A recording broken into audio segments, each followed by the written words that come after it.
చీరాల మాజీ ఎమ్మెల్యే ఆమంచి కృష్ణమోహన్ ఉమ్మడి ప్రకాశం జిల్లాలో ఒకానొక టైంలో జిల్లా రాజకీయాలను ఏలిన నేత ఆయన.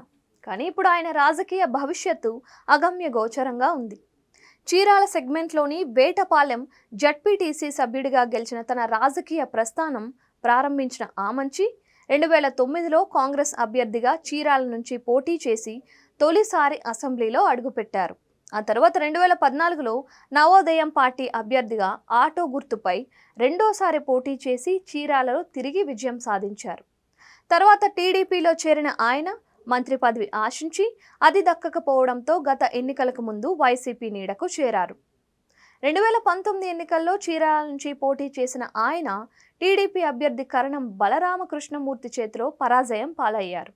అయితే ఆ తర్వాత జరిగిన పరిణామాలతో కరణం బలరాం వైసీపీలో చేరడంతో చీరాలలో కరణం ఆమంచుల మధ్య ఆధిపత్య పోరు తీవ్ర స్థాయికి చేరింది. వారి విభేదాలకు చెక్ పెట్టడానికి వైసీపీ అధ్యక్షుడు ఆమంచిని పర్చూరు వైసీపీ ఇన్ఛార్జిగా పంపారు.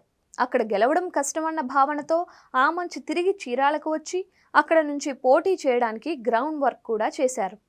అయితే చీరాల వైసీపీ టికెట్ తనకే దక్కుతుందనే ధీమాతో కనిపించిన ఆమంచికి జగన్ షాక్ ఇచ్చారు. Chirala YCP ticket MLA Balaram కుమారుడు కరణం వెంకటేష్కు కేటాయించి ఆమంచికి పర్చూరు టికెట్ ఆఫర్ చేశారు.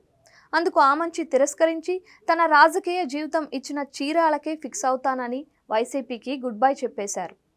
ఇక గత అసెంబ్లీ ఎన్నికలకు ముందు వైఎస్ షర్మిల సమక్షంలో కాంగ్రెస్లో చేరారు ఆమంచి కృష్ణమోహన్. తన ప్రత్యర్థిని ఓడిస్తానని చెప్పి మరీ చేసి చూపించారు ఆమంచి.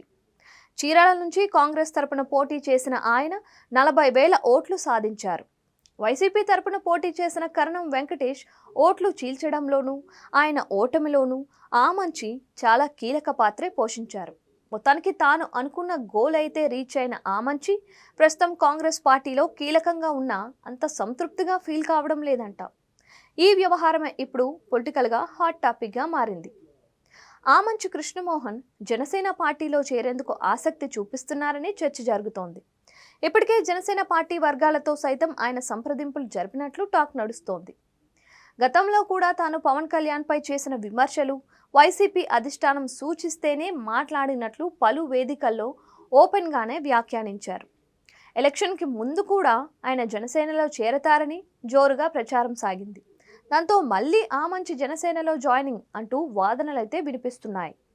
మరోవైపు ఆమంచి కృష్ణమోహన్ సోదరుడు ఆమంచి స్వాములు ఇప్పటికే జనసేన పార్టీలో యాక్టివ్గా ఉన్నారు. గత ఎన్నికల్లో గిద్దలూరు, చీరాల నుంచి టికెట్ ఆశించి కూటమి సమీకరణాల్లో పోటీ చేయకుండా ఉన్నారు స్వాములు. అయితే గత కొన్నేళ్లుగా అన్నా తమ్ముళ్ల మధ్య వైరం ఏర్పడింది. వాళ్ళిద్దరి మధ్య మాటలు కట్టయ్యాయని కూడా అంటున్నారు. ప్రస్తుత పరిస్థితుల్లో ఇద్దరి రాజకీయ భవిష్యత్తు ప్రశ్నార్థకంగా మారటంతో ఇద్దరు రాజీకి వచ్చి ఒకే పార్టీలో కొనసాగుతారా అనే చర్చ జరుగుతోంది. ఒకవేళ ఇద్దరు ఒకే పార్టీలో ఉంటే జనసేనకు డబుల్ బొనాన్సాగా మారతారని అంటున్నారు. అలానే ఆమంచి బ్రదర్స్ మళ్ళీ ఉమ్మడి ప్రకాశం జిల్లాలో చక్రం తిప్పే ఛాన్స్ కూడా ఉందని డిస్కషన్స్ అయితే అవుతున్నాయి.